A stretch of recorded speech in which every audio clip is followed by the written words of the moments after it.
Welcome to Montville's Finest, the first 100 years, the podcast where we explore the rich history, unforgettable stories, dedicated individuals who have shaped Montville Township Police Department over the past century. Today, we're honored to welcome Ron Cain, the former Montville Township Deputy Police Chief, and a pillar of leadership and service in our community. In this episode, we'll explore his journey in the department, the evolution of policing in Montville, and the lessons he learned throughout his career. Welcome, and thank you for being here today. Thanks for having me, Chief. To start, can you tell us when you became a police officer here? I became a police officer in September of 1970. How many police officers were here when you got here? About 15. 15. Yep. In fact, I was just going over it today with one of our other chiefs. The interesting thing about it was, back in that day and age, there was a chief of police, 3 captains, 3 lieutenants, 2 sergeants, and 10 patrolmen. So they were a little bit on the top heavy side. It sounds like it. Yeah. The town back then, how many people were, residents were here? Montville Township started to develop in the early to mid 60s. So back in that day and age, it was probably in the neighborhood of 5,000. Wow, 5,000 people. Yeah. Compared to the almost 25,000 we have now. Almost 25,000 today, yeah. What inspired you to pursue a career in law enforcement? A couple of things. I had a couple of friends that were already on the department. Kept telling me, you should join, you should take the test, this, that, and the other thing. And probably the biggest things were the security of the job and the benefits from it. Right. You had the paid medical benefits, you had the retirement benefits, and that's the main reasons why I decided. Yeah. Happen to recall the salary at the time? Yes, I do. I started for $6,800 a year. Wow. Yeah. And believe it or not, that was about a 5 cent an hour raise from what I had been doing. What had you been doing before? I was an expediter for Kirfa Corporation in West Patterson. Okay. Kirfa was a builder of guidance systems for military aircraft. Can you share like a moment in your career that you think shaped your approach to law enforcement? Probably a couple of things. One of them was some of the things that I had seen in my young years as an officer, and it just made you want to help people. I particularly remember a young girl that had been kidnapped for lack of a better word.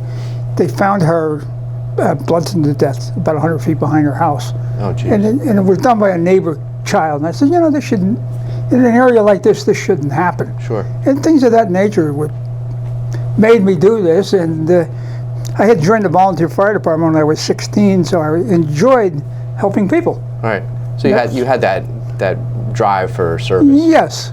During my 30 years here, there were a lot of changes. When I first started, there was no such thing as Miranda. That didn't exist. That's true. You didn't have any rights. Yeah. There was crazy laws. We could stop people and ask them for their draft card, their registration card. If you weren't registered, that was an offense. You could actually have been arrested for not having your draft card in your possession. Yeah. So over the years, the changes, things became, as time went on, harder and harder to police. Right. The restrictions that they would be putting upon you lessened what you could do. You had Miranda came out, and then people started taking your picture, and then the younger generation wasn't taught like I was. But you guys found a way to get through and kind of overcome. Yeah. I mean, you taught us. That's true. That's true. Looking back, what are some of the accomplishments that you're most proud of? A couple of the things that I didn't actually start, but I thought were good things that I endorsed and helped along with was the DARE program, for one. Another was, we had a bicycle patrol for a while. Oh, that's right, okay. I thought that was a great idea because it put the officer in with the community. They used to actually ride the bicycles, they'd stop and talk and have an iced tea with you, or hello, how are you today? And it kind of interacted them with the public. Right. And that was a thing that, in fact, you didn't interact with the public very much. You only interacted with the bad people. Right. You never got to see the good people. Can you describe and you may have already done that, but it's a particularly memorable case? Probably one with the little girl that I told you. Yeah, I was only on the department a year and a half at the time, but it took us 20 some hours before we actually found her. And she was only really like 100 feet behind her house, but it was a wooded area. Yeah. And it was the 2 houses down, I guess, the neighbor's boy that had done it. How old was it, the little girl? I don't remember exactly, 10, 11 years old. Oh, wow. And the boy was like about 15. Okay. And there was other memorable cases. Another one that always stuck in my mind, I didn't personally work on it, was the rival motorcycle gangs, shotgun shootings. Oh. I was only on like 6, 8 months when one gang had killed the president and his wife of an opposing gang. Right in town. Do you remember whereabouts that was? I sure do. It was on Abbott Road to you today. Oh. We used to call it Peach Hill, or today it's Abbott Road, right across from the Exxon station, right next door over Right here. next door to us. They had come down, and they lived up in the back. They had come down as far as the railroad tracks to put their children on the school bus. Right. And they had it all figured out. The kids got on the school bus as the train came by, so they weren't getting out. And they got out of another car with a shotgun and just shot the two of them right there in their car. Wow. Yeah. And it took 5, 6 years. They finally solved that case.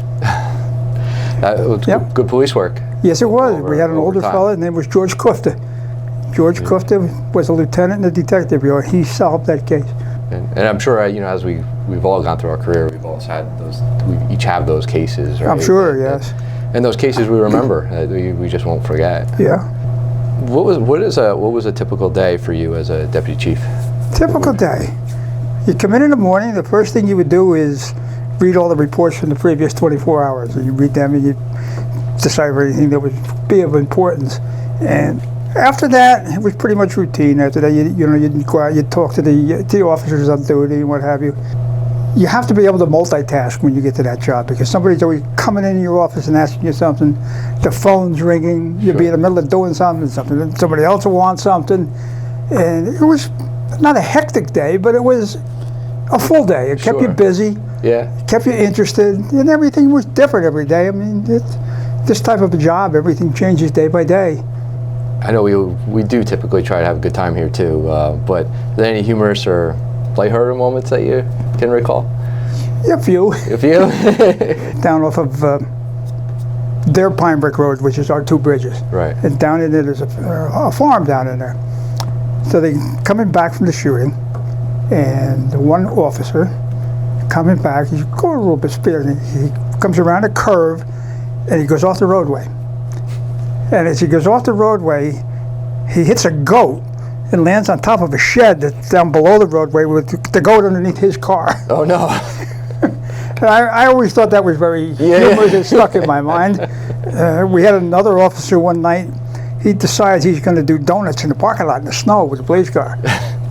He's down on was Dell Publishing at the time, and here's an empty parking lot and not a car in it, but a couple of poles. He spins around and hits the pole. So to me, those were humorous things that occurred. What were some of the challenges that you remember, like with in your position as a deputy chief? The challenges with balancing everybody to be happy. Right. When you get which is difficult to that level of administration, you have to deal with the politicians. That's right. You have to deal with the township administration. You have to deal with the day-to-day officers. Right. You have to deal with the public. And to put all those together is a very challenging thing over time. Yes, it is. Yes, it is. What were some of the earlier, when you first got here as a police officer, who were some of the police officers that were here at the time? I could probably name them all, but who were the ones that kind of maybe influenced your career? Probably a guy by the name of Bob McCarthy. Okay. Bob McCarthy and I became very good friends over the time that he was here. He didn't stay here. He stayed about 15 years and he quit and went to Florida. What did he do in Florida? His father-in-law owned a lumber yard in Florida, and he went to work in a lumber yard with his father-in-law, and he didn't like it. He became chief of police in a little town in Florida called Flagler Beach, right on the ocean. After a few years, he ran for county sheriff, and he became sheriff of Flagler County, and he had that all total probably 15, 18 years down there, and he took one of our officers and brought him down and made him his deputy undersheriff. Oh, who did he take? Peter Reed. Okay. Pete Reed. Right. In fact, you had his daughter here for a while. We did. His daughter did work here for a little while. Yep. And he brought Pete down to Florida with him. He's passed on. Not Pete. Bob's passed on. But yeah. What were some of the other officers that kind of influenced your career? Carl, past chief. Past chief, Carl. He was a Baca. patrolman when I started. Okay. And he was my training officer. Okay. So I knew Carl since we were kids. Right. And he was my training officer. And if it wasn't for him, I would have not come to work the first night, because they told me I was working midnights on Saturday. So to me, that was Saturday night. Yeah. So he calls me up Friday afternoon. He says, "You want me to pick you up tonight?" I said, "For what?" He says, "We're working." I said, "No, I'm working Saturday." He says, "Shit, that's tonight at midnight." So if it hadn't been for that, I wouldn't be here. You did not have to go to the police academy before you started working back then. Okay. You had to go within the first year after you were hired. I rode with Carl for a week. They give you a badge and a gun. I rode with him for a week. And you're on your own, son. That was the extent of it. Do you remember the kind of cars that we were driving back then? Yep, Buick LeSabres. Buick LeSabres. Buick LeSabres. Yep, big 455 engines in them. What was a typical shift back then? Typical shifts were 8 hours a day. Okay. They had 7 to 3 or 8 to 4. And then you had the night, 3 to 11, and then 11 to 7. And you changed every 5 days. How many police officers were on a shift? 3. 3. Okay. You had one guy on the desk. You had one car north, one car south. And that covered the town. That's all there was. We didn't even have a police desk until 1962. 62. Okay. Yeah. So where were we dispatched from before? Bowden. Bowden dispatch. Bowden was our dispatcher. Yeah. Yep. 1962, when they built the building on River Road, is when they went to 24-hour policing. Prior to that, they didn't even have 24-hour police officers. There was none after midnight. Who would cover from midnight to? You were on call. Something happened, they'd call you at home, and you had to get up and go. Okay, okay. But prior to being at 86 River Road, we were right over here. Right next door to Right the senior house. Yep. Yeah. Yes. Yeah. That's where they started in that building. In fact, if you get downstairs over there, the old cell is still there, I think. I was down there today. It's still there, isn't it? It's still there. I thought so. It doesn't necessarily look like a typical cell. No, it doesn't. And if I remember, I've only been there a couple. If I remember correctly, you can't stand up in it. You have to bend over a little bit. Me and you cannot stand up in That's there. what I thought. That's what I thought. Yeah. And it was just a metal door. Yes, it was. And that's all it was. But yes, it was.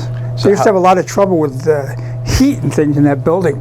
And you read in the old logbooks where they come to work and it says, no heat in town hall again. Went on patrol. So they go out and get in the car so they could be warm. Do you know what year we finally started using patrol cars? Yeah, they had cars right from the beginning, as far as I know. Yeah. Yes. Yeah, they had cars. They had one motorcycle. Okay. During the late 30s, early 40s. Okay. And they never had another one until now. They never had another one after that. Yeah. He was only a sergeant at the time. He went on to become chief, Frank Jackowitz, on Bloomfield Avenue, where you go through the rock cut by Hook Mountain Road. Right. It was a lot narrower than it is today. That was Route 6 at the time. 46 wasn't there yet. Yes, that's true. Okay. And it was very, very heavy traffic. He was going up the road, some New Yorker cut him off. He went up the side of the mountain and he almost broke his neck. Oh, jeez. And that was the end of the motorcycle. That was it. They never had another one after that. They said, that's it. So, what qualities, back then and now, do you think are the most important for? Honesty, sincerity, integrity, and probably the willingness to help people are things that make a good officer. There has to be that commitment to the public, right? Yes. Yeah. So looking back, obviously you've seen Montville change over the years. Very much so. In your eyes, what do you think makes Montville unique? Then it was as a farming community. Okay.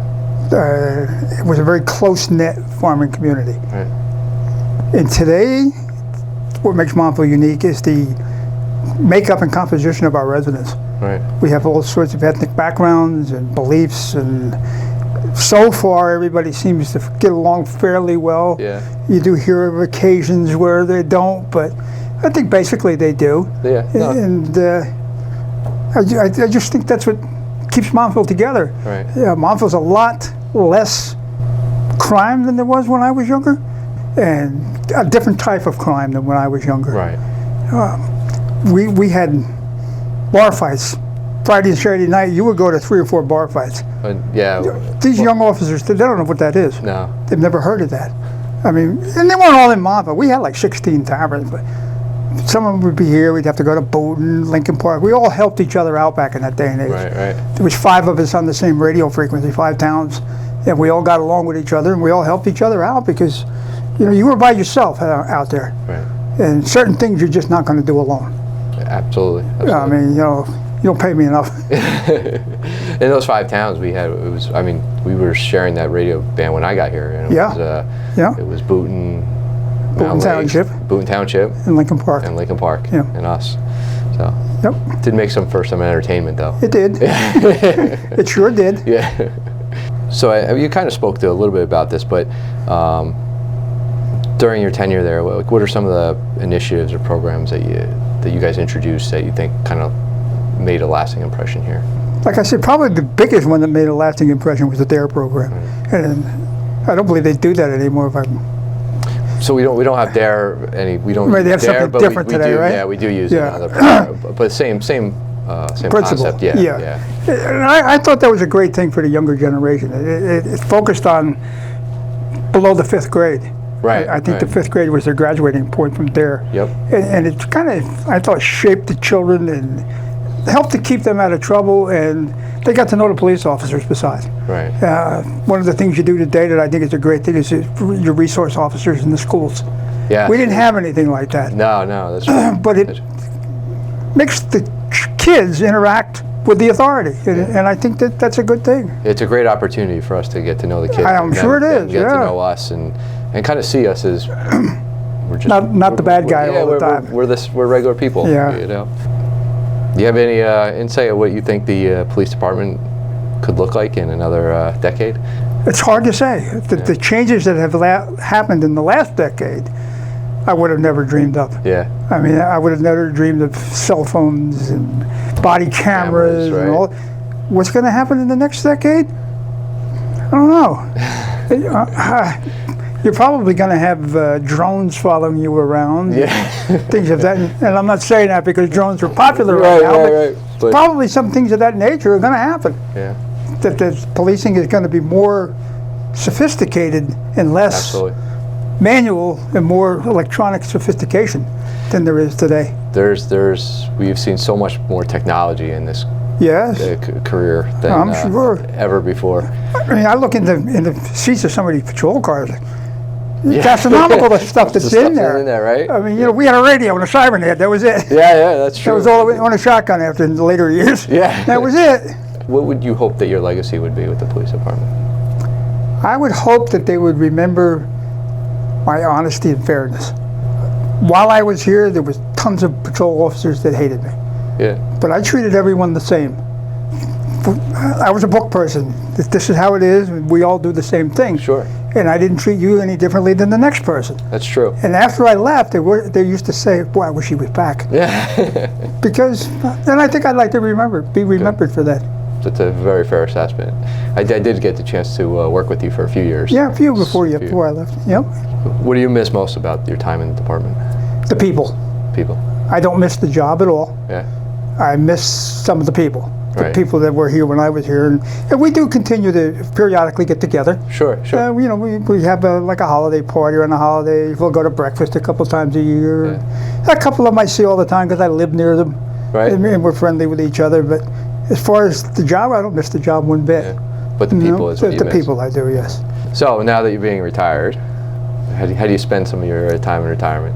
I have a son that took over our family business of fire equipment, and I help him out one day a week. I go up and fill fire extinguishers. All right. So he gives me something to do. Sure.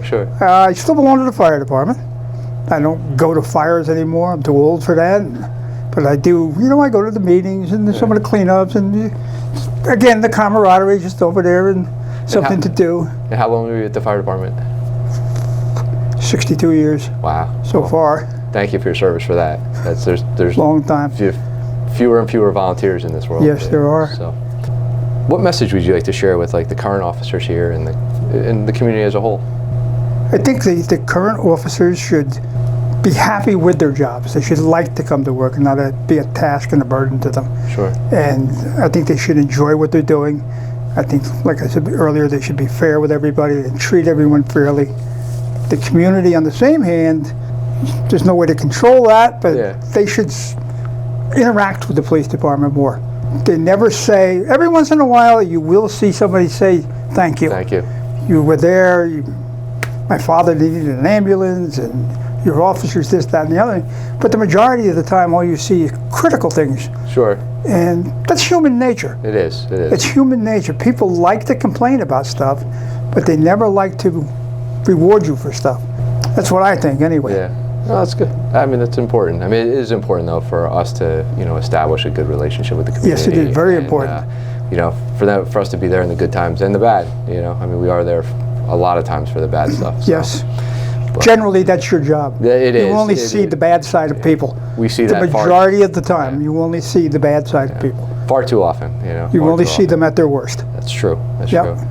Is there anything else that you'd like to share with us today? The only thing that I can think of is I'm proud of the fact that at my age I was old enough to know every Montville Township police officer from the day they started, including the original person.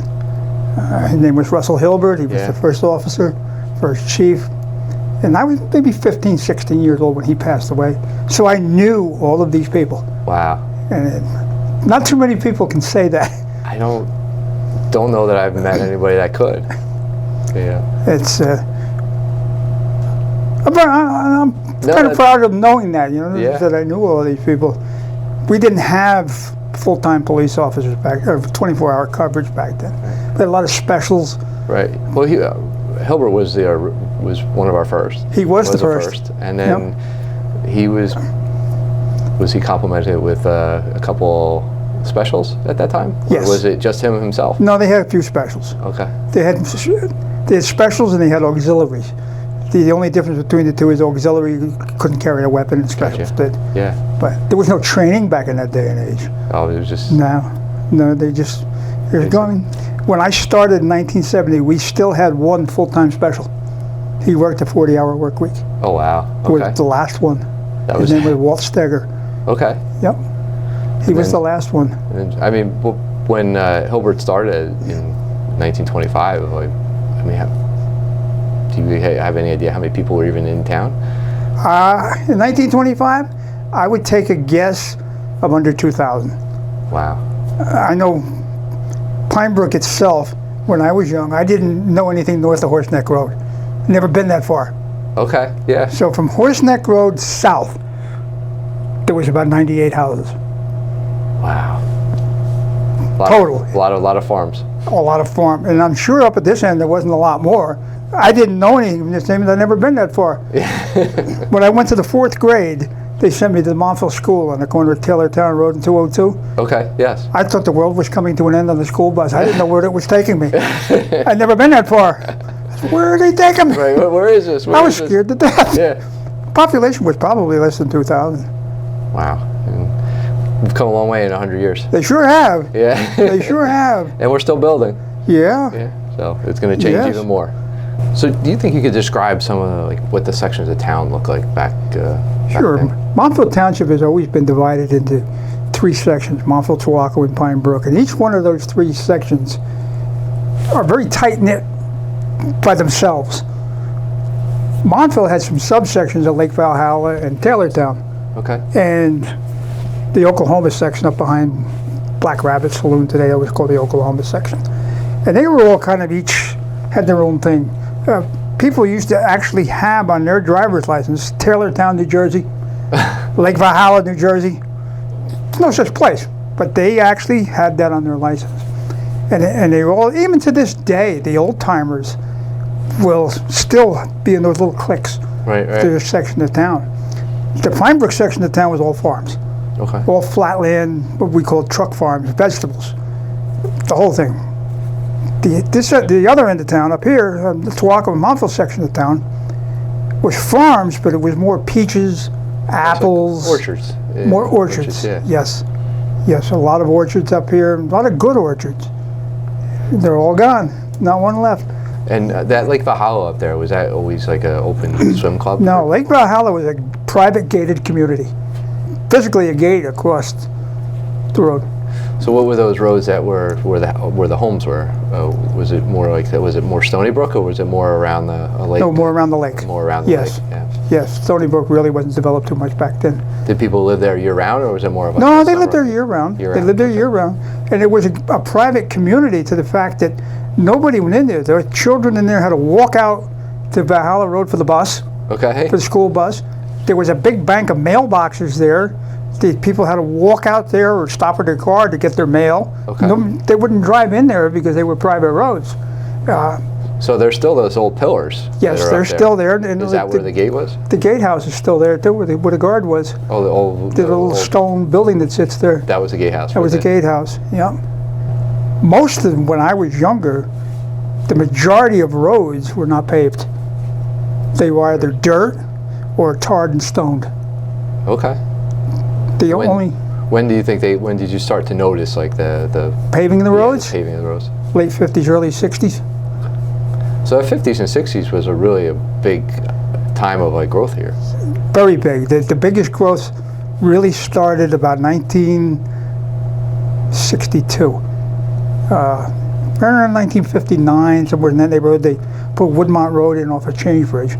But that wasn't a big deal. The next two that they did was Manchester Estates, Okay, yeah. and then up the road where Gathering Road is, all those houses in there. Those became the next two, and that was 62, 63 when they started them.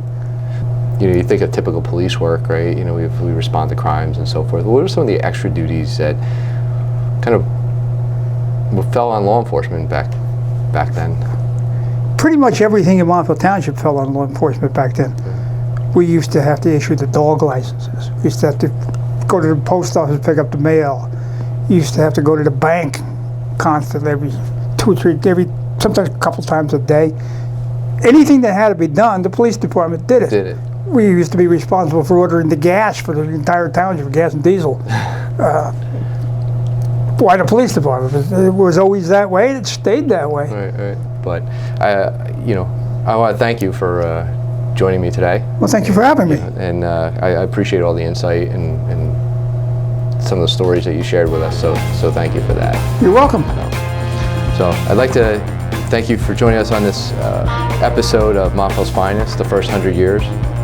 A special thank you to you, Deputy Chief Cain, for sharing his insights and stories, and to all of you tuning in as we celebrate the history of Montville Township Police Department. This podcast is made possible through a partnership with the Montville Township Historical Society. Be sure to subscribe, share. Join us next time as we continue to uncover the stories and the people that have shaped Montville's finest.